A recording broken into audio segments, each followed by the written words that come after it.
Hello dear students. आज हम class 9th English की कावेरी बुक की कविता जो सुब्रमण्यम भारती ने लिखी है भारत और लैंड पढ़ेंगे। भारत और land. The mighty Himavant is ours. There's no equal anywhere on earth. The generous Ganga is ours. Which other river can match her grace? The sacred Upanishads are ours. What scriptures else to name with them? The sunny golden land is ours. She's fearless. Let's praise her.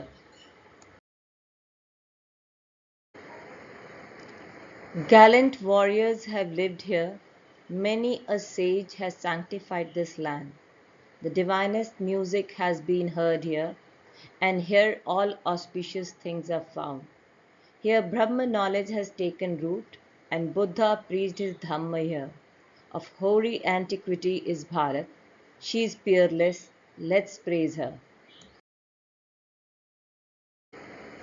Bharat और land Subramaniam Bharti द्वारा लिखी गई कविता है।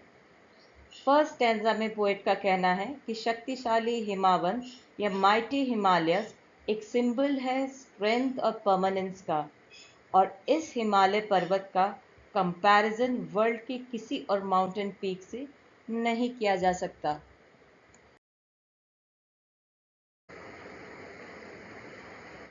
Poet का आगे कहना है कि भारत की पवित्र नदी गंगा जो जेनरस या दयालु है और जो सबको जीवन दान देती है, उसकी पवित्रता और जेनरोसिटी का मुकाबला धरती पर किसी और नदी से नहीं किया जा सकता।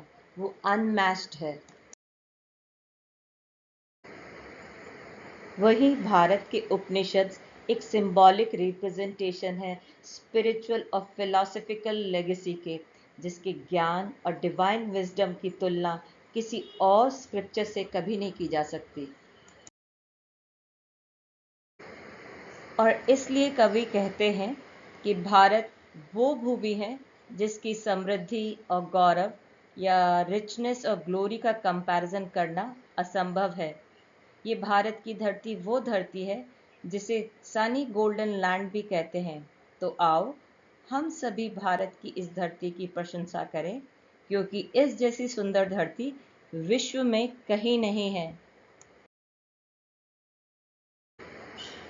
सेकेंड स्टैंजा में कवि का कहना है कि भारत ही वो धरती है जहाँ गैलेंट वॉरियर्स या वीर योद्धा और तपस्वियों ने जन्म लिया, जो सिंबल थे करेज और विजडम के या साहस और बुद्धि के, जिनके निस्वार्थ बलिदान के कारण ही ये भारत की धरती सौभाग्यशाली है।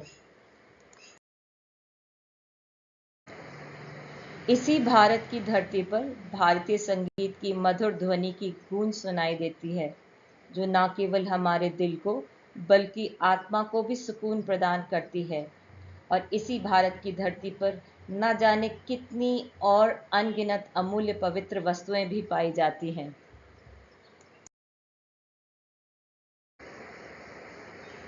और यही भारत की वो धरती है जहाँ ब्रह्म ज्ञान की मजबूत जड़ें हैं, जो सिंबल है knowledge of spiritual and divine wisdom की।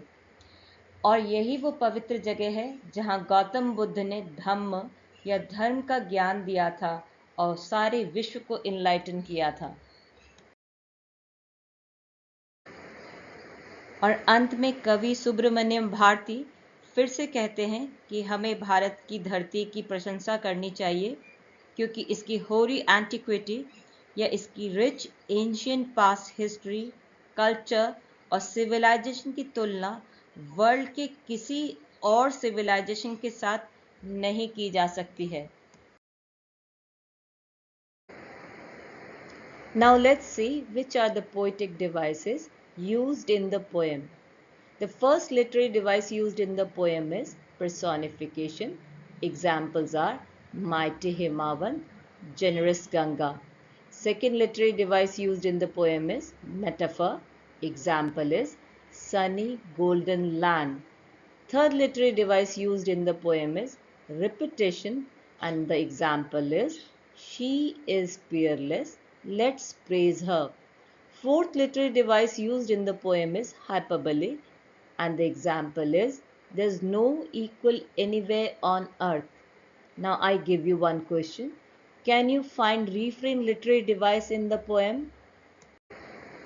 Moral of the poem is one should be proud of the country they live in. Thank you and keep learning.